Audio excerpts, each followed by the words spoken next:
BSNL Tower khóa thla là touring kan lo na sang ve khop mai le ra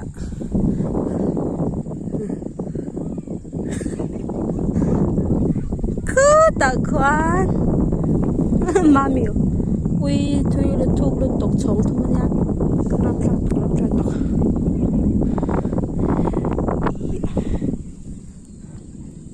da dei ti khwa langa sa ta son ram lai tu chon he ta ha nang kho thar ra so se khum ali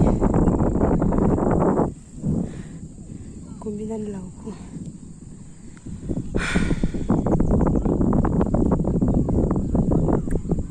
thui ve ta ka ni ko sang la